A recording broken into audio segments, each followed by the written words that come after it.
If you love dogs like I do, you're going to have an extremely difficult time seeing how dogs are treated here.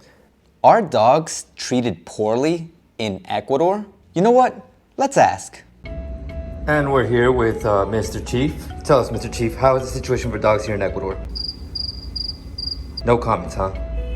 But being serious, I had the chance to check out Jason's video about how dogs are being treated in Loja. Jason is from the YouTube channel Albies en Ecuador, where he and Heather show their life in Loja. And I gotta say, in this video about the dogs, he made some really good points. Which actually raised the question, are dogs treated like this all around the country? And in regards to that, he did make one really important point. But he didn't mention one thing that is somewhat of a silver lining to this whole situation. But we'll get to both of these things later on. For now, there are 3 important points to talk about. The first of which being the problem with noise. The second is the danger of stray dogs, as well as home-owned dogs here in Ecuador. And then we'll talk about how people treat their dogs here. And in regards to the treatment, there will be one part where I'll mention some examples of things I've seen and heard. Since some of these things are not good, I'll make sure to timestamp that section so you can avoid it if you'd like. So let's take a look at what Jason has to say about the noise. You may think that you've had problems with neighbors' dogs barking before, but I 100% guarantee you have never experienced anything like what you would experience here in Loja. I can't speak for other cities in Ecuador, but I've heard it's just as bad. From what I've been able to see living here in the city of Puerto Viejo, as well as hear from people living in other cities in Ecuador, the situation with barking isn't terrible, but it isn't good either. Unfortunately, there's no way for me to go on a case-by-case basis, but based on what I've seen, inside the city, there just seems to be certain zones where if the person has a dog or multiple dogs, those dogs will be likely to bark if you walk by. It almost feels like the dogs are trained like this in order to let the people in the house know that someone walked by their house or that someone is visiting their house. More than anything though, I would assume that they would be using these dogs in order to let them know if someone is standing around their house for too long in order to identify that person as a suspicious or possibly dangerous individual. Of course, one of the major flaws in this reasoning is the fact that someone could just be standing around because maybe they had some work to do, maybe their car got stuck, maybe they just happened to see something on the floor or decided they wanted to take a picture around the house. Who knows really? But that's why I said that getting into a case-by-case basis is pretty tough. The dogs here bark incessantly, and the owners don't hear them. Noise pollution in general is a huge problem here. Car alarms, building alarms, fireworks, horns. Nobody here seems to hear these noises. Dogs will bark for hours incessantly and nobody will stop them from barking. Nobody will even try. The situation with people not hearing it or letting the noise go on for hours and hours on end, it's just, there's really nothing that people can do about someone else's dog. And even a lot of owners themselves here just assume that that's what dogs do. One thing that I think is really important to note is the fact that where Jason and Heather seem to live, there seems to be a lot more nature around them. Basically what I'm trying to say is that there's more of a chance that they'll probably run into people with dogs or just stray dogs out in the street, which will be more likely to walk by houses that have dogs and thus cause more barking because dogs are coming by their territory. Here in the city of Puerto Viejo, I feel like it's less likely for you to run into this kind of situation only because since there's less nature, you don't typically tend to see dogs walking around houses, at least not anymore, as much as you probably would in a city maybe like Loja. And if you're wondering why not anymore, we'll talk about that later on. The few instances where I've actually run into barking dogs, it's typically been when I've gone jogging out on the street and I just happen to jog by a house that has a dog in it. These dogs seem to be very territorial, which is probably why they bark so much. There is no recourse here either. Like in Minneapolis, you could just call 311 and complain about a problem dog and the city would contact the owner of the dog and ask him to train it or or at least try to shut it up somehow. It is typically very true that you can't complain to the authorities about dogs barking because even the authorities seem to believe that there's really nothing that you can do. The main form of complaints that I've seen that people can actually file with police and such is when it relates to loud parties at late hours of the night. If you think that this might be a problem for you, we just want to really make sure, really emphasize how much of a problem this can be. I do have to agree with the part of Jason telling people to be careful where you decide to stay, mainly because if noise pollution is a problem, really there's noise pollution all over Ecuador, but not just for dogs barking. There's noise pollution because of late night parties, people drinking out on the streets, and of course blasting their loud music while they're drinking. And if you're in the city, the general noise of cars that whenever we're recording a video, you'll tend to hear in them as bloopers. But yeah, there is that form of noise pollution as well. While a lot of these dogs don't ever get out, they never get taken for a walk, some of those dogs do get let out to walk themselves. When these dogs are out walking themselves, they've been neglected, they're not socialized, they're not trained in any way. These dogs will chase you, these dogs will bite you. They don't know what to do, right? They get excited, they're excited that their owners have let them out to walk themselves, so they're just gonna go bonkers. You know, I had a funny mental image of a dog getting out and walking itself, which was basically where there was like a meme of a dog grabbing onto its own leash, basically because the owner was useless. But leaving that to the side, the fact that dogs go out and walk themselves once again makes me feel like where Jason lives is probably more of a natural sort of area because people don't really in the city let their dogs out to walk themselves. If they did, they'd probably never see them again. And not just because the dog itself won't come back, but sometimes if the dog is a good breed, someone's bound to take it. But leaving that to the side, there is one very important point here, and that's the fact that what Jason says about dogs not being well trained, I think is a very large reality for a lot of people here in Ecuador with their dogs. And this goes back to a topic that I've talked about a lot, which is the cost of living as well as the minimum wage of people living here in Ecuador. For a person to have their dog trained, it would be probably too expensive for someone to even consider, and they're not thinking about that in the first place because they see a dog, cute animal, let's just have it. So I do believe that the barking and the possible biting from a dog that gets out could be a result of lack of training. But once again, dogs walking themselves, I feel like definitely has to be in an area where a dog could actually go out and have no other option but to come back home because either no one takes it or because it knows its way back. Heather has already been attacked and bitten by a dog. Luckily it wasn't too serious, she didn't need to go to the ER, but it bit her leg quite badly. You know, she was bleeding and there was bruising that lasted for weeks. I really hope that Heather is okay because getting bit by a dog is definitely not a good thing. I recently saw some videos, not of things happening here in the country, but related to dogs biting people, and in some cases, people could die from a dog bite, so it's no laughing matter. If you're still not okay from the bite, I really hope you get better soon, Heather. Dogs are viewed seemingly as autonomous machines. It's like a lot of people don't realize they can suffer. They never touch grass. They never get taken for a walk. They never get affection. They're surrounded by their own feces. Another important thing that Jason mentioned here is the situation with neglect. We go back to the fact that some people buy a dog, they don't get it trained, they're just, oh, I got my dog, it's really cute, and I'm happy with it. And that's about as far as the situation goes. Once the dog grows up, because a lot of people do get them as puppies, maybe they start viewing it less as cute and more as just something that we have, another mouth to feed. And in some cases, a nuisance. So people neglect their dog, and eventually the dog could become aggressive because it's just not getting the love and affection that it needs and deserves. Treatment of dogs by their owners. It's rough. It's terrible. Honestly, the bad treatment of dogs isn't just as low a bar as being neglected.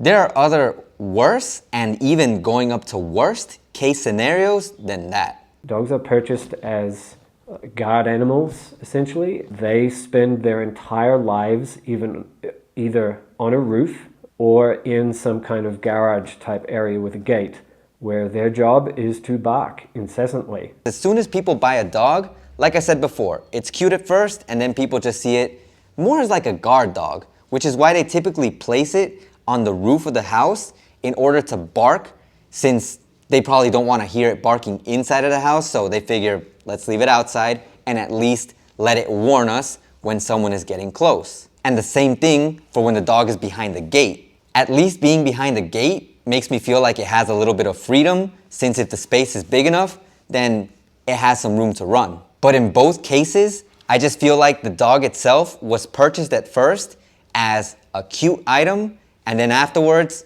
just neglected once it outlived its cuteness. They never get taken for walks. Their feces will pile up. The poop is cleaned once a week, maybe once every 2 weeks. And leaving aside the fact that its biological necessities are just somewhat ignored, there's also the fact that some dogs are just left there and not even washed. At which point, the dog could actually end up getting some sort of infection. And then we go on to some of the worst and worst, even leading up to the extreme, cases of treatment of dogs here in Ecuador. Honestly, had I not investigated so deeply into this, some of these things might not have been things that I heard about.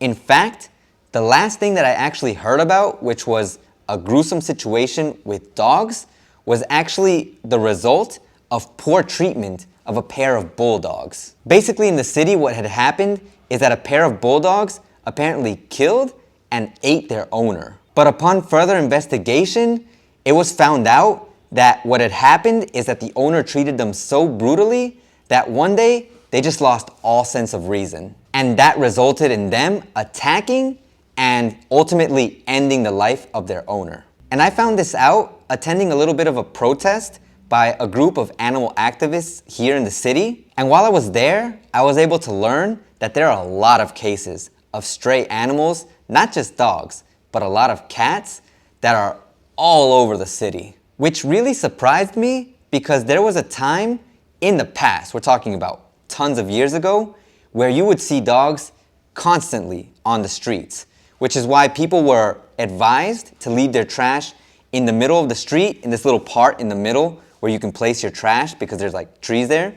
Or they have these like little bins outside of the house that are elevated so dogs can't reach them easily and tear open the bags. And like I said before, I haven't seen this in these past few years because there's been a lot more control and help by these animal activist groups. But a lot of these times, these animal rescue groups are just a group of people who have a lot of love towards these animals and are willing to do these things to help out the animals. Take them in, neuter them, give them food, and just be good to them. Because in a lot of cities, the government still hasn't really taken actions to help out these animal activist groups. What I do know is that in Guayaquil, and apparently in Quito, and even Manta, there are already good things going underway for animals. Basically, animals get free shots and they also get spayed, so that way they don't end up reproducing if they ever end up out on the streets again, or out on the streets in the first place.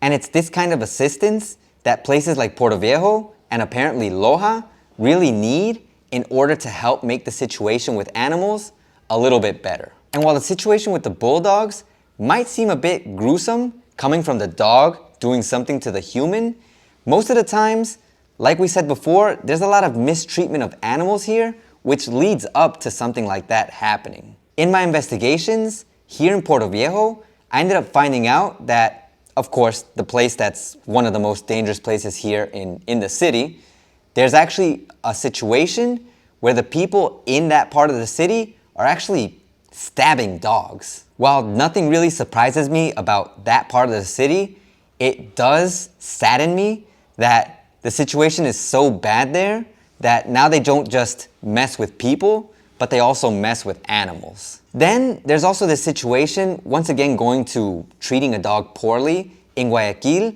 Not as bad as what happened with the stabbing, but still pretty terrible and negligent of a person to leave the dog tied up to the point where you see in this video that the dog can't even move. And if you watch the video, it looks so sad because the dog looks like just doesn't understand why he's there. And then the worst two things that I saw, one of which took place in Quito and the other that took place in Loja, was that in Quito, a woman was seen strangling her dog to death. Like, I don't know what this woman is into, but strangling a dog, you have no right to do that. And then in Loja, similarly, a dog, not strangled to death, but literally hung. Like, I know I made this section for brutal things, but I'm not gonna show you a picture of that. Whoever you are that thought that hanging a dog was a good idea, go get some help. Oh my God. What is wrong with people? Like I said before, Jason makes a ton of good points. And there's one that I think is one of the most important points that he mentioned in this whole video. So it's extremely difficult to come to terms with the fact that people here literally don't think the way you and I think about animals. No amount of explanation from us or persuasion is going to change their mind on this topic. It's not our place to do that anyway. You know, we moved here, right? We signed up for this. This is exactly the point that we need to understand in general, and not just about the treatment of dogs, but about the behavior of people in certain situations. I've talked about this before, but you definitely can't change the culture of people because people don't want their culture to be changed.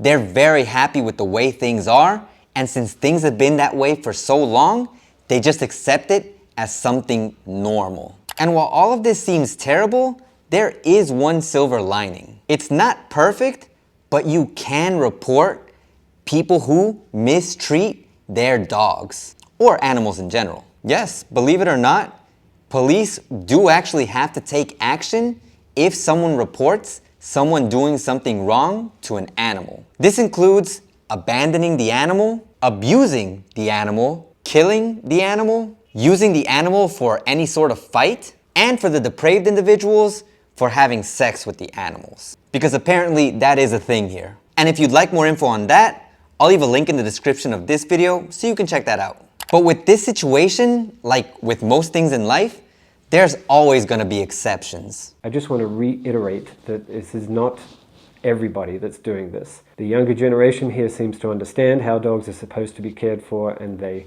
do a much better job. They treat their dogs like you and I would. One thing that still troubles me is something that Jason and even some people that I talked to mentioned. There's also a lot of people, it seems to be mostly the older generation, who don't seem to be aware of the fact that dogs can suffer. But there is a large percentage of the population that really does neglect dogs. From what I've been able to see here, and once again this ties into culture, the way people are and seem to not want to change, people of the older generation do seem to be the ones that treat animals poorly.